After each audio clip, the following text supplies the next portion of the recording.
Hello दोस्तों, क्या आप वो इंसान बनना चाहते हैं जिसकी मौजूदगी बोलती है, ना कि आवाज? क्या आप चाहते हैं कि लोग आपकी एक नजर से समझ जाएं कि आप क्या सोच रहे हैं, बिना आपको कुछ कहे? क्या कभी आपने सोचा है कि चुप रहना भी एक जवाब हो सकता है? और क्या आप जानते हैं कि सबसे ज्यादा असरदार लोग वही होते हैं जो सबसे कम बोलते हैं? आज की दुनिया में हर कोई चिल्ला रहा है, हर कोई बोल रहा है, हर कोई अपने विचार जबरदस्ती दूसरों पर थोप रहा है। लेकिन क्या आप उस ताकत से वाकिफ हैं जो मौन में छुपी होती है? आज मैं आपके लिए जो ऑडियो बुक लेकर आया हूं, उसका नाम है बी साइलेंट। ये सिर्फ एक किताब नहीं है, ये एक सोच है, एक शक्ति है, एक रणनीति है और एक ऐसी कला है जो आपको समाज में एक अलग ऊंचाई पर ले जा सकती है। ये किताब हमें सिखाती है कि कब चुप रहना है, कब खुद से बात करनी है और कब अपने मौन से दुनिया को जवाब देना है। अगर आप सच में इस कला में मास्टर बनना चाहते हैं, अगर आप चाहते हैं कि आप हर जगह अपनी मौजूदगी से असर डालें, तो मैं आपसे बस यही कहूंगा, इस पूरी ऑडियो बुक को ध्यान से सुनिए, बिना स्किप किए, क्योंकि ये किताब आपको उस जगह पहुंचा सकती है जहां शब्दों की जरूरत नहीं पड़ती और आपकी खामोशी ही आपकी सबसे बड़ी ताकत बन जाती है। और अगर आप वाकई में इस सफर पर मेरे साथ हैं, तो इस वीडियो को अभी लाइक करें और कमेंट में लिखें, silence is my super power, ताकि मुझे पता चले कि आप भी इस मौन की शक्ति को अपनाना चाहते हैं। और अगर आपने अभी तक चैनल सब्सक्राइब नहीं किया है, तो अभी कर लीजिए और बेल आइकन दबा दीजिए, क्योंकि आगे हम ऐसी ही गहराई वाली ऑडियो बुक्स लाते रहेंगे जो आपको सोचने पर मजबूर कर देंगे। तो चलिए अब हम इस किताब के पहले अध्याय की ओर बढ़ते हैं, जहां आपको पता चलेगा कि मौन सिर्फ शांत रहने का नाम नहीं, बल्कि एक शक्ति है जो दुनिया को बदल सकती है। अध्याय 1, मौन यानी चुप्पी। ये शब्द सुनते ही ज्यादातर लोगों के मन में एक कमजोरी का भाव आता है। लगता है जैसे जो इंसान चुप है वो डर गया है, कमजोर है या उसे बोलना नहीं आता। लेकिन सच्चाई बिल्कुल उलटी है।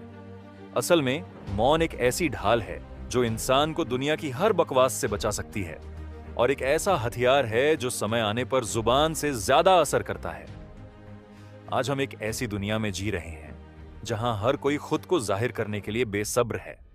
सोशल मीडिया हो या रियल लाइफ, हर कोई कुछ न कुछ बोल रहा है, चीख रहा है, बहस कर रहा है। लेकिन बहुत कम लोग हैं जो सुनते हैं, और उससे भी कम वो लोग हैं जो सोचते हैं। और यही वो लोग हैं जो चुप रहते हैं, क्योंकि उन्हें पता है हर बात का जवाब जरूरी नहीं होता। मौन हमें एक ऐसा स्पेस देता है जहां हम खुद को समझ सकते हैं। जब हम चुप होते हैं, तब हमारे विचार तेजी से दौड़ते हैं, हमारी समझ गहराती है और हमारी नजरें चीजों को एक अलग एंगल से देखती हैं। चुप्पी कभी भी निष्क्रियता का प्रतीक नहीं होती, बल्कि ये एक सक्रिय अवस्था होती है जहां हम अंदर से खुद को मजबूत कर रहे होते हैं। अब मैं आपको एक कहानी सुनाना चाहता हूं जो मौन की शक्ति को जिंदा कर देगी। ये कहानी है जापान के एक पुराने योद्धा की, मियामोतो मुसाशी। मुसाशी न सिर्फ एक महान तलवारबाज था, बल्कि एक गहरा चिंतक भी था। उसने अपनी जिंदगी का बड़ा हिस्सा मौन में बिताया। जब भी वो किसी मुकाबले के लिए जाता, तो सबसे पहले वो अपने सामने वाले को निहारता, एक शब्द भी बोले बिना।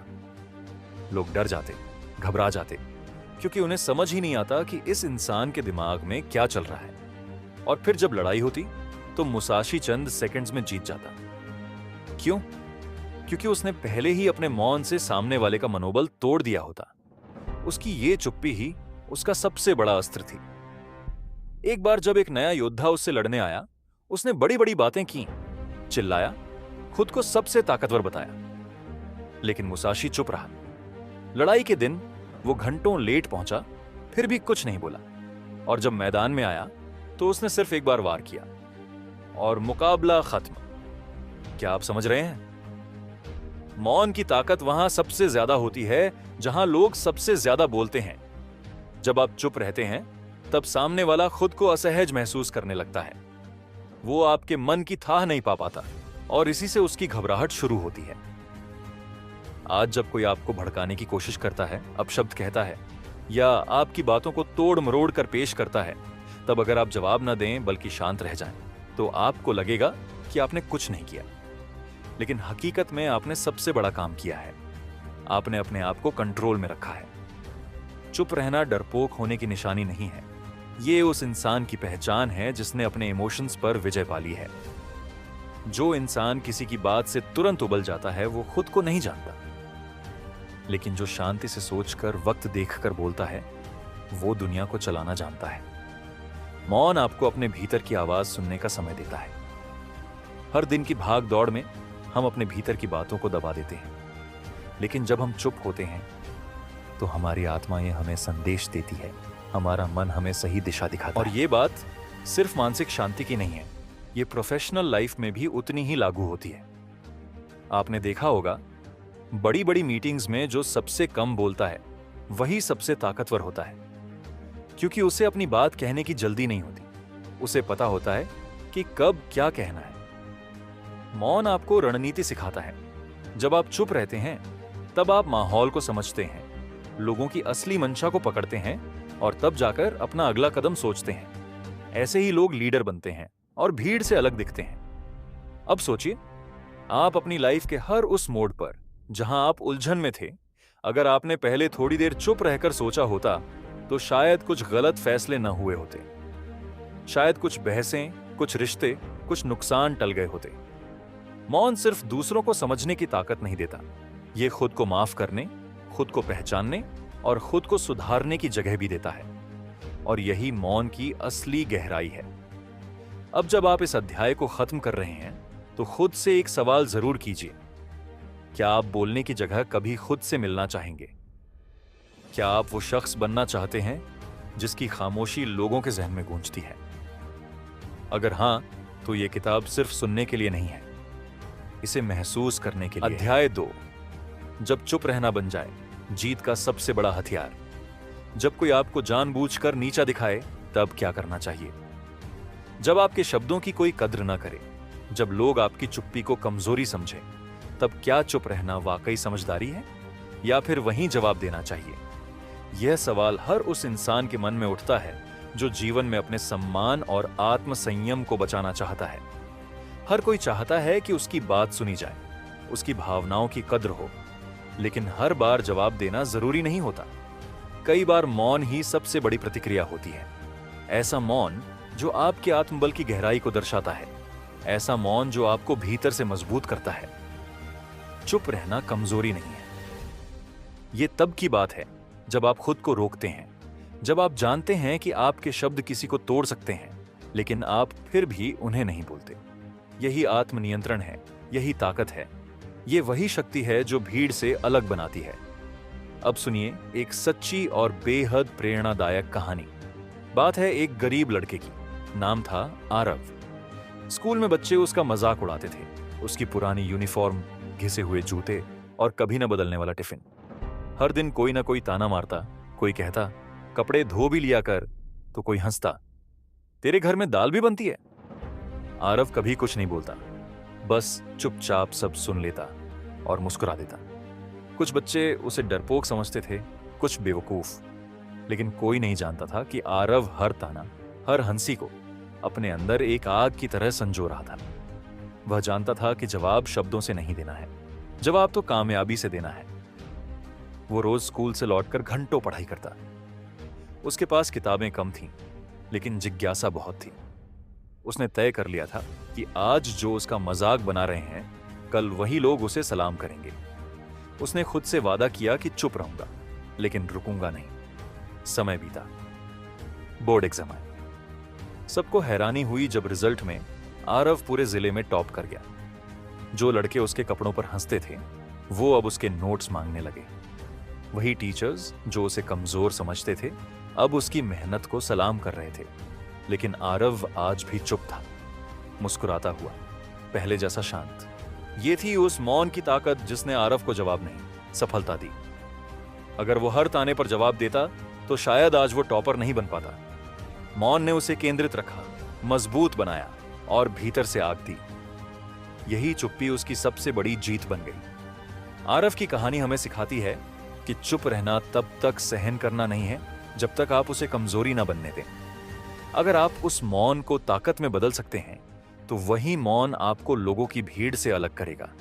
जब आप चुप रहते हैं, तब आप हर चीज को बेहतर समझते हैं। आप सोचते हैं, रणनीति बनाते हैं और जवाब उस जगह पर देते हैं जहां उसकी सबसे ज्यादा जरूरत हो, शब्दों से नहीं, काम से। और यही मौन को हथियार बनाता है। कई बार रिश्ते इसलिए बिगड़ जाते हैं क्योंकि हम हर बात का जवाब देने में लगे रहते हैं। लेकिन अगर हम चुप रहना सीख लें, तो शायद बहुत सी गलतफहमियां खुद खुद खत्म हो जाएं। मौन सिर्फ शांत रहने की कला नहीं है, ये आत्मनियंत्रण की पराकाष्ठा है। इस दुनिया में शोर बहुत है। हर कोई कुछ न कुछ कह रहा है, चिल्ला रहा है, साबित करना चाह रहा है कि वो सही है। लेकिन जो इंसान इस शोर में भी चुप रहकर खुद से जुड़ा रहता है, वही असल में सबसे बड़ा विजेता होता है। मौन आपको खुद से मिलाता है। जब आप चुप होते हैं, तब आपकी आत्मा आपसे बात करती है। तब आपको एहसास होता है कि क्या सही है, क्या जरूरी है और क्या छोड़ देना चाहिए। यह शांति वही समझ सकता है जिसने अपने अंदर के तूफान को कंट्रोल करना सीख लिया हो। चुप रहकर जीती जाने वाली लड़ाई हजार शब्दों से लड़ी जाने वाली लड़ाई से कहीं ज्यादा कीमती होती है, क्योंकि उसमें आपकी समझदारी होती है, संयम होता है और सबसे ज्यादा होता है आत्मबल। अगर आप वाकई उस इंसान में बदलना चाहते हैं जिसे कोई हालात तोड़ ना सके, तो मौन को अपनी ढाल बना लीजिए। मौन सिर्फ शांति नहीं देता, यह आपको भीतर से इतना मजबूत बना देता है कि आपको बाहर की कोई आवाज हिला नहीं सकती। अध्याय 3, मौन और आत्मनियंत्रण की असली परीक्षा। कभी कभी सबसे बड़ी लड़ाई हम बाहर नहीं, अपने भीतर लड़ते हैं। वो लड़ाई जो कोई देख नहीं सकता, लेकिन महसूस हर कोई करता है। जहां हर बात पर प्रतिक्रिया देना आसान होता है, वहीं चुप रहना और अपने भीतर सब सहना सबसे कठिन होता है। यही आत्मनियंत्रण की असली परीक्षा होती है और यहीं से शुरू होती है मौन की असली साधना। हमारी जिंदगी में कई बार ऐसे मौके आते हैं जब हमें लगता है कि अब और बर्दाश्त नहीं हो सकता। जब गुस्सा अंदर उबल रहा होता है, जब आंखें जवाब मांग रही होती हैं और जब जुबान चीखने को तैयार होती है। लेकिन जो उस समय खुद को रोक लेता है, वही वाकई मजबूत होता है। यही आत्मनियंत्रण की पहचान है। अब मैं आपको एक कहानी सुनाता हूं जो इस बात को पूरी तरह से साबित करती है। यह कहानी है एक जवान फौजी की। नाम था अर्जुन। बहुत अनुशासित, बहुत ईमानदार, लेकिन गुस्से में आग सा। उसकी एक आदत थी कि वो हर बात का तुरंत जवाब देता था। गलत के खिलाफ आवाज उठाना उसकी फितरत थी। लेकिन इसी फितरत ने एक दिन उसकी जिंदगी बदल दी। एक बार की बात है, जब वो एक मिशन से लौटा तो उसे एक जूनियर अफसर ने बेवजह डांट दिया। अर्जुन को समझ नहीं आया कि वो कुछ कहे या खुद को रोक ले। उसकी आंखें लाल हो गईं, होंठ कांपने लगे, लेकिन उसने खुद को काबू में रखा। वो जानता था कि सामने अफसर है और जवाब देना यानी सस्पेंशन का खतरा। उसी रात अर्जुन ने अकेले में खुद से लड़ाई लड़ी। उसका मन कह रहा था कि अगली सुबह जाकर उस अफसर को सबक सिखा दे, लेकिन उसका विवेक कह रहा था, रुक जा। यही वो पल था जब उसका आत्मनियंत्रण और मौन उसकी सबसे बड़ी ताकत बना। कुछ दिनों बाद उस अफसर की सच्चाई सामने आ गई। उसने कई जवानों के साथ गलत व्यवहार किया था। खिलाफ कोर्ट ऑन ऑफ इंक्वायरी बैठी। अर्जुन को गवाही देने बुलाया गया और उसकी शांत परिपक्वता ने उसे सबसे बड़ी इज्जत दिलाई। कमांडर ने कहा, जो जवान गुस्से को संभाल ले, वो जंग भी संभाल सकता है। हर व्यक्ति को रोजमर्रा की जिंदगी में कई बार गुस्से, जलन, जलालत और अपमान का सामना करना पड़ता है, लेकिन उनमें से वही सफल होता है जो हर उस चुनौती के सामने खुद को काबू में रखता है, जिसने अपने भीतर तूफान को भी झेलने की ताकत रखी हो।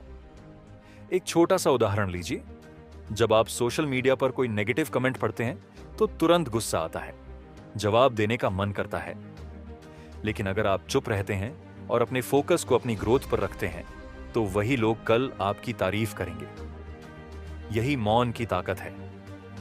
जब आप किसी रिश्ते में हो और आपके अपने ही आपको ताने दें या आपकी कद्र न करें, तो सबसे आसान होता है लड़ लेना। लेकिन अगर आप वहां भी खुद को रोककर सही समय का इंतजार करते हैं, तो आप रिश्ते भी बचा लेते हैं और खुद की शांति भी। मौन आपको लोगों की नजर में शांत और समझदार बनाता है, और आत्मनियंत्रण आपको खुद की नजर में महान बनाता है। क्योंकि जिस दिन आप खुद को संभालना सीख जाते हैं, उस दिन दुनिया की कोई भी ताकत आपको नुकसान नहीं पहुंचा सकती। दुनिया में जितने भी महान लोग हुए हैं, महात्मा गांधी, गौतम बुद्ध, स्वामी विवेकानंद, सभी ने मौन और आत्मनियंत्रण को अपनी सबसे बड़ी शक्ति बनाया। उन्होंने जवाब दिया, लेकिन तब जब जरूरत थी, और जवाब भी ऐसा दिया जो इतिहास बन गया। याद रखिए, बोलना एक कला है, लेकिन चुप रहना एक शक्ति है। और जब आप इस शक्ति को अपने अंदर जागृत कर लेते हैं, तब आप हर परिस्थिति में शांत, स्थिर और मजबूत बने रहते हैं। मौन और आत्मनियंत्रण कोई जन्मजात गुण नहीं है, यह अभ्यास से आता है। आपको रोज खुद को टटोलना होता है, हर बार खुद से सवाल करना होता है, क्या यह जवाब जरूरी है या मेरी चुप्पी ज्यादा असरदार होगी। हर उस पल जब आप जवाब देने से खुद को रोक लेते हैं, समझ लीजिए आपने एक जीत हासिल की है। छोटी छोटी ये जीतें ही आपके आत्मबल की नींव रखती हैं, और एक दिन वही आपको हर हाल में अडिग बना देती हैं। अध्याय 4, चुप रहो पर कमजोर मत बनो। मौन एक कला है, पर अगर मौन को कमजोरी समझ लिया जाए तो यह आपके आत्मसम्मान के लिए खतरा बन सकता है। इस दुनिया में चुप रहना हमेशा समझदारी नहीं होता, कभी कभी आवाज उठाना भी जरूरी होता है। फर्क बस इतना है कि कब और कैसे बोलना है, यह समझ होना चाहिए। जब कोई बार बार आपकी चुप्पी को आपकी कमजोरी समझे, तो वहां मौन की सीमा खत्म हो जाती है। वहां से शुरू होती है एक और शक्ति, साहस की। साहस की वो शक्ति जो बिना चिल्लाए, बिना गुस्से अपनी बात को इस अंदाज में कहती है कि सामने वाला सुनने पर मजबूर हो जाए। अब मैं आपको एक ऐसी कहानी सुनाता हूं जो न सिर्फ आपको मौन की सीमा समझाएगी, बल्कि यह भी बताएगी कि सही समय पर अपनी आवाज उठाना कितना जरूरी होता है। यह कहानी है एक लड़की की। नाम था अनया। बहुत ही शांत, पढ़ने में तेज, लेकिन बेहद इमोशनल और इंट्रोवर्ट। अनया को हमेशा से सिखाया गया था कि झगड़ा मत करो, बड़ों की इज्जत करो और ज्यादा मत बोलो। वो सबकी बात सुनती थी, किसी से उलझती नहीं थी। लेकिन कॉलेज में जब उसके प्रोफेसर ने एक बार बिना गलती के उसके प्रोजेक्ट को रिजेक्ट कर दिया, तो वो चुप रह गई। उसने सोचा शायद अगली बार सुधर जाएगा, लेकिन अगली बार फिर से उसका काम नजरअंदाज कर दिया गया। उसके दोस्तों के काम को सराहा गया, लेकिन उसे बार बार पीछे धकेला गया। अनया हर बार सोचती, शायद मेरी मेहनत कम होगी, लेकिन असलियत कुछ और थी। वो प्रोफेसर उसे इसलिए नजरअंदाज करता था क्योंकि अनया कभी विरोध नहीं करती थी। तीसरी बार जब फिर से उसके साथ अन्याय हुआ, तो उसके अंदर कुछ टूट गया। उस रात अनया ने खुद से सवाल किया, क्या मैं चुप रहकर सही कर रही हूं? क्या मेरी खामोशी मेरी पहचान बन चुकी है? और वहीं से उसकी सोच में बदलाव आया। अगले दिन उसने पूरे कॉलेज के सामने एक छोटी सी प्रेजेंटेशन दी।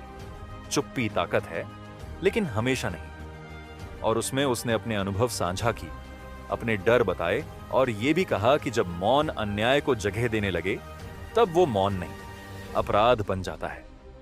कॉलेज में एक सन्नाटा था, लेकिन उसी सन्नाटे में अनया की आवाज गूंज रही थी। उसने कोई चिल्लाहट नहीं की, कोई आरोप नहीं लगाया, बस सच को शांति से रखा। और यही उसकी असली ताकत थी। उस दिन के बाद वो प्रोफेसर सस्पेंड हुआ और कॉलेज में एक नया माहौल बना। इस कहानी से हमें एक बड़ी सीख मिलती है, चुप रहना तब तक ही शक्ति है जब तक वो आपको सुरक्षित और शांत रखे। लेकिन जब चुप्पी से आपकी पहचान दबने लगे, तो बोलना जरूरी हो जाता है। मौन और प्रतिकार का संतुलन ही असली समझदारी है। कई बार हम ये सोचते हैं कि अगर हमने कुछ कहा तो क्या होगा? क्या लोग बुरा मानेंगे? क्या हमें गलत समझेंगे? लेकिन सच्चाई ये है कि जब आप सच के साथ खड़े होते हैं, तो धीरे धीरे सब आपको समझने लगते हैं। हर इंसान को अपने भीतर यह तय करना होता है कि वो कब चुप रहे और कब बोले। ये निर्णय आपकी परिस्थितियों से ज्यादा आपके आत्मबल पर निर्भर करता है। एक शांत व्यक्ति भी ज्वालामुखी बन सकता है, लेकिन सिर्फ तब जब जरूरत हो। मौन को अपनी ढाल बनाइए, लेकिन उसे जंजीर मत बनने दीजिए। अपने आत्मसम्मान की कीमत पर कभी चुप न रहें। रिश्ते बचाना अच्छी बात है, लेकिन अगर कोई बार बार आपकी शांति को तोड़ रहा है, तो वहां आवाज उठाना आपका हक है। मौन और सीमाएं साथ साथ चलती हैं। जैसे नदी अगर अपने किनारों में बहती है तो जीवन देती है, लेकिन जब वो सीमाएं तोड़ती है तो बाढ़ बन जाती है। वैसे ही इंसान को भी अपने मौन की सीमाएं तय करनी चाहिए। हर बार बोलना जरूरी नहीं, लेकिन हर बार चुप रहना भी जरूरी नहीं। सही समय पर सही शब्द ही सबसे ताकतवर होते हैं, और वो शब्द जो मौन से निकले हों वो सीधा दिल पर असर करते हैं। अब जब भी आप किसी ऐसी स्थिति में हों जहां आपकी चुप्पी आपकी इज्जत पर भारी पड़ रही हो, तो याद रखिए आपको बोलना है, लेकिन शांति से, गरिमा के साथ, आत्मविश्वास के साथ। यही है असली मौन की परिभाषा। आज की दुनिया में जहां हर कोई सिर्फ बोलना चाहता है, वहां अगर आप मौन रह सकते हैं तो ये आपकी ताकत है। लेकिन अगर आपको बोलना आता है जब वक्त हो, तो यही आपको महान बनाता है। अब वक्त है इस ऑडियो बुक के अंत का। आपने आज बी साइलेंट के 4 अध्यायों में सीखा कब चुप रहना है, क्यों रहना है, कैसे रहना है और कब अपनी आवाज उठानी है। आपने ये भी जाना कि मौन सिर्फ साधना नहीं, एक रणनीति भी है। ये शक्ति है, आत्मबल है, पहचान है। मुझे आपके सपोर्ट की बहुत जरूरत है। अगर आपको यह ऑडियो बुक पसंद आई हो तो लाइक करें, सब्सक्राइब करें और बेल आइकन दबाएं ताकि आप कोई भी नई ऑडियो बुक मिस न करें। और अगर आप किसी और टॉपिक पर ऑडियो बुक सुनना चाहते हैं तो कमेंट करके जरूर बताएं। कमेंट में एक बार जरूर लिखें, मैं चुप्पी को साहस के साथ चुनता हूं।